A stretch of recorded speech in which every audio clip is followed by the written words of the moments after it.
Montag, 13. Oktober 2025 in Westnorwegen. Inzwischen sieht es schon ziemlich herbstlich, ja fast winterlich aus und nächste Woche soll auch schon das erste Mal Frost kommen und ich würde mich ganz gerne langsam mit meinem reparierten Camper auf den Weg nach Deutschland machen. Aber daraus wird wohl nichts. Daher heute mal ein Rückblick, Zusammenfassung und Rückschlüsse, was mir in meinem Garantiefall mit dem Fiat Ducato Camper widerfahren ist und was ihr vielleicht vermeiden könntet und was dank eurer Hilfe auch herausgekommen ist. Denn eins ist klar, mit euren Infos wäre ich vielleicht gar nicht so weit gekommen, aber auch ihr vielleicht nicht mit den Infos, die ihr aus diesem Video mitnehmt. Wenn ihr also mit einem Neufahrzeug der Stellantis-Gruppe hier in Norwegen seid, solltet ihr dieses Video unbedingt schauen. Also, ich bin am 12. August 2025, also vor etwas mehr als 2 Monaten, hier mit einem offensichtlichen Motorschaden liegen geblieben. Und wie es nach den Stellantis bzw. Fiat Garantiebedingungen Pflicht ist, habe ich den Wagen in eine Fiat Professional Werkstatt abschleppen lassen. Ich hatte schon von Anfang an das Gefühl, dass es sich hier um einen Motorschaden handeln könnte, auch der Abschleppmann. Und schließlich wurde der Wagen in eine Werkstatt etwa 30 Kilometer von hier entfernt verbracht.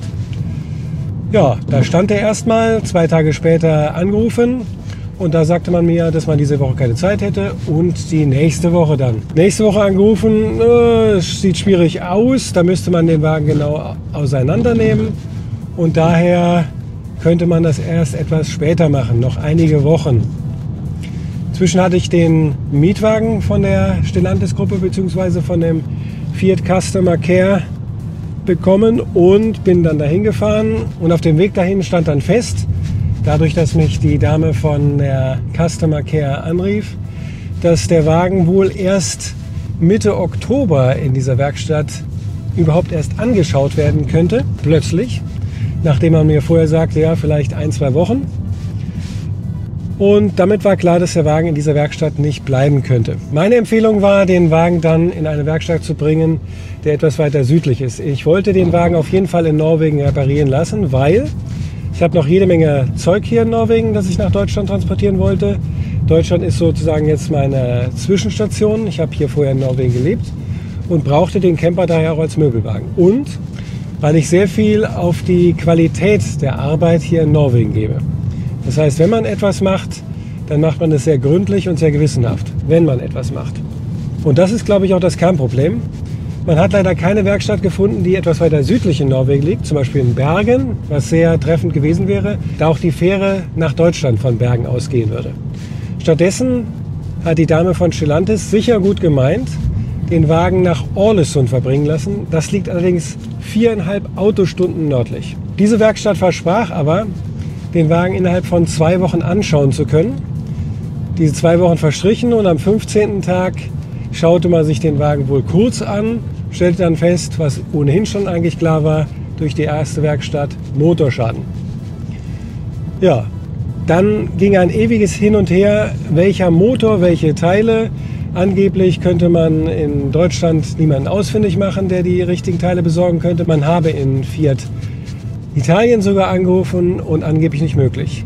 Die Dame von der Stellantis Customer Care, die sagte aber schließlich, dass sie das Teil dann gefunden haben und es innerhalb von 7 bis 12 Tagen nach Norwegen verschiffen konnten. Das wollte aber dann plötzlich die Werkstatt in Ålesund auch nicht mehr. Kurz, mein Rückschluss und auch der Rückschluss von einigen Kommentatoren ist, man will hier nicht in Norwegen. Das kann historische Gründe haben, weil man eben aufgrund des Kriegs noch so ein bisschen in der Birne hat, Deutsche böse und Deutsche, den zahlen wir jetzt auch so ein bisschen heim. Muss nicht sein. Es kann aber auch einfach sein, dass die Werkstätten, die Fiat Professional sind, natürlich ihr tolles großes Logo, das natürlich werbeträchtig ist und natürlich jeden anzieht mit einem Fiat-Problem. Die müssen natürlich auch als Gegenleistung für Fiat die Wagen reparieren, wenn es ein Garantiefall ist. Und das macht man natürlich eher ungern, weil das ist so ein bisschen wie beim Kassenpatienten. Und so wird es auch hier sein. Das heißt, man hat hier feste Sätze für Garantiefälle und das Ganze ist nicht so lukrativ. Besonders wenn es halt sehr arbeitsintensiv ist und dann eigentlich viel mehr bringen könnte.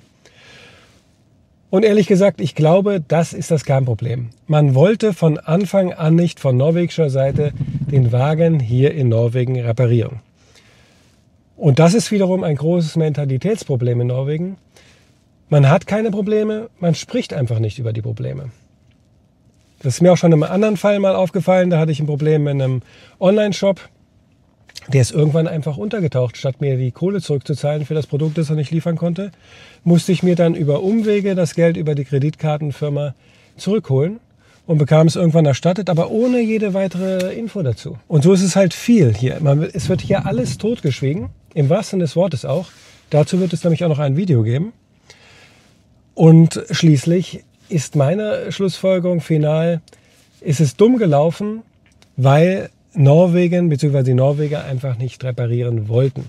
Und das ist natürlich auch die Message für die Dame von Stellantis. Ich bin absolut sicher, die hat sich extrem bemüht und hat alles versucht, aber es ist letztendlich daran gescheitert, dass die Norweger nicht wollten. So, der Wagen wird auch nach Deutschland transportiert und auch dafür vielen Dank nochmal, komplett auf Kosten von Stellantis. Ich muss nochmal betonen, wir sind hier aus der Fiat Mobilitätsgarantie komplett raus. Das ist hier alles Sache des Händlers, der hier bisher doch sich sehr dezent zurückgehalten hat, was aber eigentlich seine Pflicht gewesen wäre, sich von Anfang an um die Sache zu kümmern. Das muss man ihm schon vorhalten. Letztendlich der Schadensfall ist aber natürlich ein Fiat-Schadensfall. Dafür kann der Händler nichts. Ich kann aber überhaupt nichts dafür. Ich will bloß irgendwann mein repariertes Auto wieder haben. Daher meine Take-Home-Message für euch. Wenn ihr einen schweren Garantiefall mit eurem Fahrzeug in Norwegen habt, dann lasst das Fahrzeug besser direkt nach Hause bringen.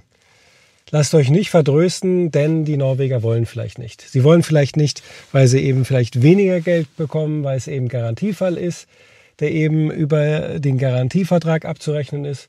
Oder sie haben vielleicht auch Angst, überhaupt Geld zu bekommen, was natürlich schwierig ist, wenn man als relativ kleines Unternehmen womöglich nach Deutschland klagen muss, um die Kohle zu bekommen. Oder man will nicht aus historischen Gründen. Aber das sind inzwischen 3 Gründe, die können sich auch summieren, warum man vielleicht hier nicht will. Und dann verschwendet ihr nur eure Zeit und eure Nerven vor allen Dingen, ohne dass irgendwas passiert. Ja, und als wollen die Norweger noch meine Theorie bestätigen, eben bekomme ich eine E-Mail von der Werkstatt. Ein Satz, der Wagen wurde heute abgeholt. Nichts weiter. Sonst musste ich mehrere E-Mails hinschreiben, um überhaupt irgendeine Rückantwort zu bekommen. Wenn ich angerufen habe, wurde ich oft vertröstet, der Werkstattmann sei nicht da.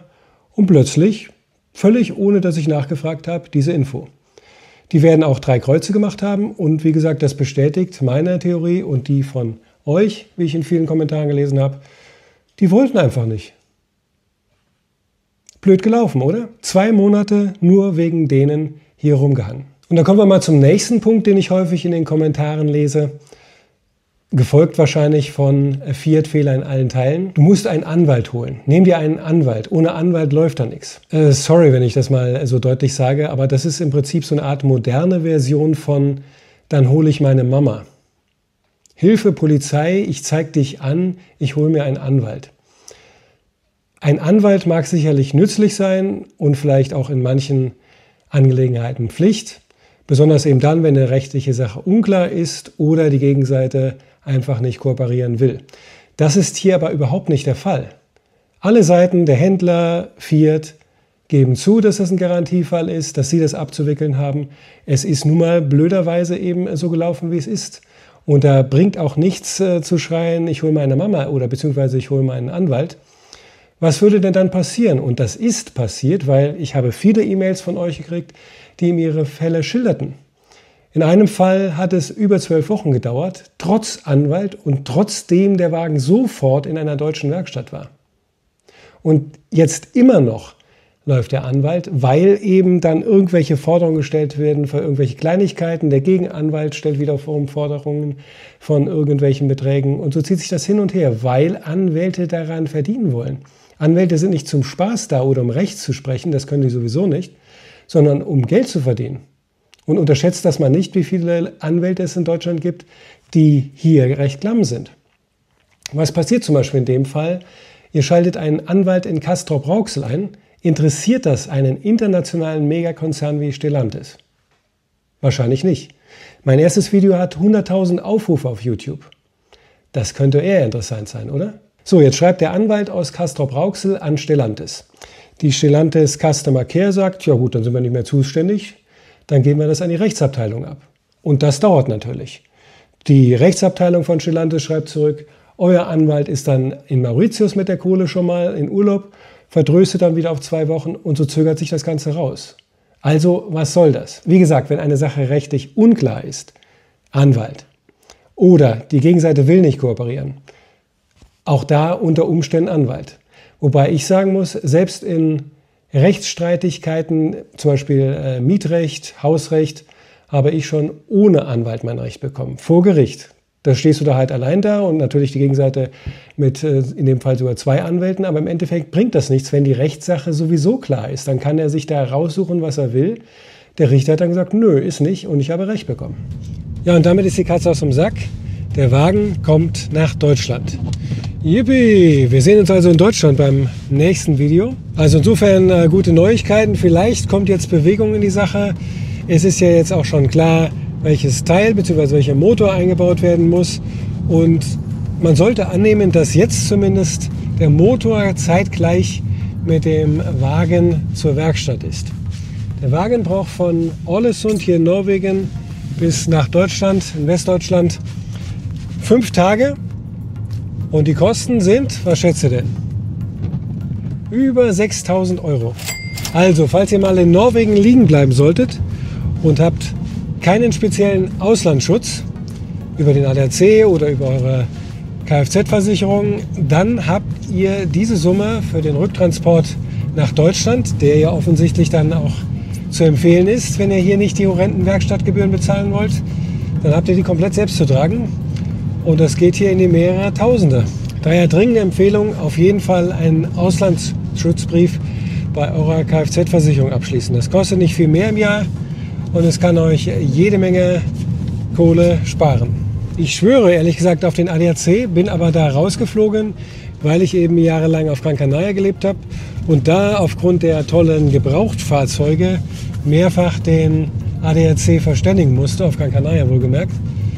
Und auch hier in Norwegen einmal den ADAC verständigen musste, sodass ich jetzt nur noch die ADAC-Standardmitgliedschaft habe, die aber nicht vor einem Schaden im EU-Ausland schützt, zu dem meistens auch Norwegen eingerechnet wird, was aber, wichtig, keine EU ist.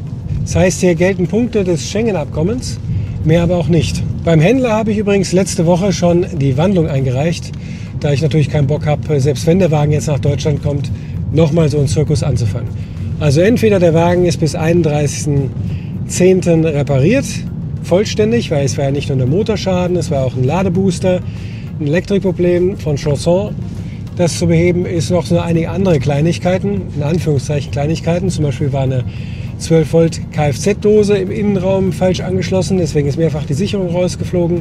Habe ich jetzt selbst repariert, soll aber trotzdem nochmal checken.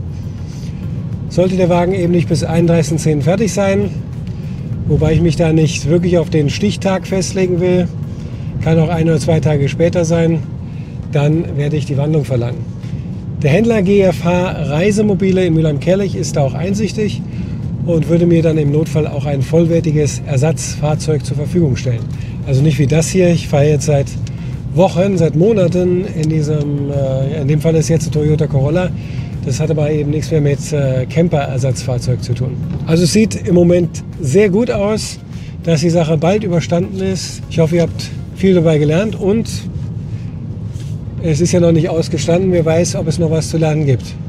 Ja, und eben rief mich dann noch der Abschleppdienst an, tatsächlich ein deutscher Abschleppservice, Ziegler Abschleppdienst. Und die haben das Problem, dass sie jetzt den Fahrzeugschein nicht fanden. Ich habe eine Kopie im Auto liegen gehabt. Die ist irgendwie in den Werkstätten scheinbar jetzt verloren gegangen. Aber es hat sich hoffentlich geklärt. Ich habe noch die Fahrzeugscheinkopie dahin geschickt. Auch das müsst ihr natürlich beachten, denn Norwegen ist keine EU. Das heißt, er muss zolltechnisch freigegeben werden. Wow! Ich dachte heute Morgen, mich tritt ein Elch. Als wollten die Norweger nochmal bestätigen, was meine Vermutung ist bezüglich eben der Werkstatt und der Garantie, kriege ich heute Morgen den Beweis. Weiß auf schwarz. Also das ist wirklich eine absolut hodenlose Unverschämtheit, die ich vielleicht irgendeinem südlichen Land zugetraut hätte. aber zum Beispiel in Spanien habe ich lange gelebt, da nie erlebt habe. Hallo, wir haben einige Diagnosekosten, die bezahlt werden müssen. Ich habe Fiat Deutschland gefragt und die sagen, der Kunde hat diese zu bezahlen. Können Sie mir bitte Ihre Rechnungsinformationen geben? Die Gesamtkosten belaufen sich auf 6.563 norwegische Kronen. Also ich hatte mal im Internet über solche Praktiken von norwegischen Werkstätten gelesen, habe das aber für Gerüchte gehalten. Ja, das ist aber die Wahrheit. Ich habe die KI befragt, was denn davon zu halten ist, und die sagte eben das Gleiche. Zum einen eben, es ist tatsächlich wahr, die Werkstätten bekommen weniger für Garantiearbeiten und wollen die deshalb auch nicht machen. Das ist nicht nur hier so, das ist auch in Deutschland so, da bin ich gespannt. Sie verdienen viel weniger an dem Job und deswegen wollen sie die einfach nicht machen. Und in Norwegen hat man aber einfach nicht die Mentalität zu sagen, wir wollen das nicht. Punkt. Das hatten wir ja schon durch. Dann habe ich die KI weiter gefragt, wie ich damit umgehen soll, und die KI sagte, dass ich das auf jeden Fall im Video erwähnen soll und darf. Darum ging es mir nämlich, um die rechtliche Seite. Ich habe dieser Firma Orlandbil in Ålesund schon vorher gesagt, dass ich Videos darüber mache, auch die Links geschickt und ihnen auch angeboten, wenn die Sache positiv ausgeht, dass ich sie ganz lobend erwähnen werde. Das werde ich jetzt auch, allerdings eben nicht lobend. Also es handelt sich um die Firma Orlandbil in Ålesund. Für mich ist das nochmal ein Grund mehr, Norwegen den Rücken zu kehren. Es gibt noch eine ganze Reihe anderer Gründe. Einen ganz entscheidenden Grund für mich, den werde ich auch in einem Video bald veröffentlichen. Aber das hier, das war nochmal so richtig der Tropfen, der das Fass komplett zum Überlaufen brachte. Bis zum nächsten Video.